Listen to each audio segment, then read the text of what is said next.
जब द्रौपदी को साथ लेकर पांडव वन की ओर जाने लगे थे तो धृतराष्ट्र ने विदुर को बुला भेजा और पूछा, विदुर, पांडु के बेटे और द्रौपदी कैसे जा रहे हैं?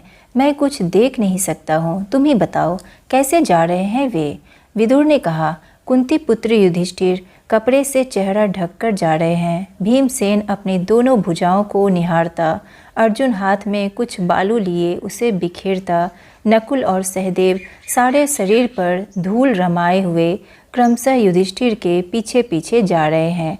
द्रौपदी ने बिखरे हुए केसों से सारा मुख ढक लिया है और आंसू बहाती हुई युधिष्ठिर का अनुसरण कर रही है। यह सुनकर धृतराष्ट्र की आशंका और चिंता पहले से भी अधिक प्रबल हो उठी। विदुर बार बार धृतराष्ट्र से आग्रह करते थे कि आप पांडवों के साथ संधि कर लें। विदुर अक्सर इसी भांति धृतराष्ट्र को उपदेश दिया करते थे। विदुर की बुद्धिमत्ता का धृतराष्ट्र पर भारी प्रभाव था, इसलिए शुरू शुरू में वह विदुर की बातें सुन लिया करते थे, परंतु बार बार विदुर की ऐसी ही बातें सुनते सुनते वह उब गए। एक दिन विदुर से फिर वही बात छेड़ी तो धृतराष्ट्र झुंझलाकर बोले, विदुर, मुझे अब तुम्हारी सलाह की ज़रूरत नहीं है। अगर चाहो तो तुम भी पांडवों के पास चले जाओ। धृतराष्ट्र यह कहकर बड़े क्रोध के साथ विदुर के उत्तर की प्रतीक्षा किए बिना अंतःपुर में चले गए। विदुर ने मन में कहा कि अब इस वंश का सर्वनाश निश्चित है। उन्होंने तुरंत अपना रथ जुतवाया और उस पर चढ़कर जंगल में उस ओर तेजी से चल पड़े जहाँ पांडव अपने वनवास का काल व्यतीत कर रहे थे।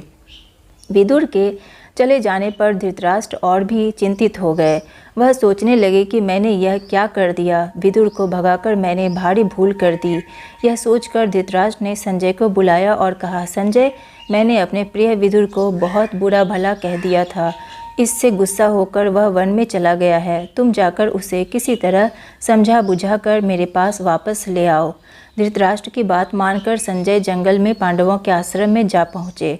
संजय ने विदुर से बड़ी विनम्रता के साथ कहा, धृतराष्ट्र अपनी भूल पर पछता रहे हैं। आप यदि वापस नहीं लौटेंगे तो वह अपने प्राण छोड़ देंगे। कृपया अभी लौट चलिए। यह बात सुनकर विदुर युधिष्ठिर आदि से विदा लेकर हस्तिनापुर के लिए चल पड़े। हस्तिनापुर पहुंचकर जब धृतराष्ट्र के सामने गए तो धृतराष्ट्र ने उन्हें बड़े प्रेम से गले लगा लिया और गदगद स्वर में बोले, निर्दोष विदुर, मैं उतावली में जो बुरा भला कह बैठा उसका बुरा मत मानना और मुझे क्षमा कर देना।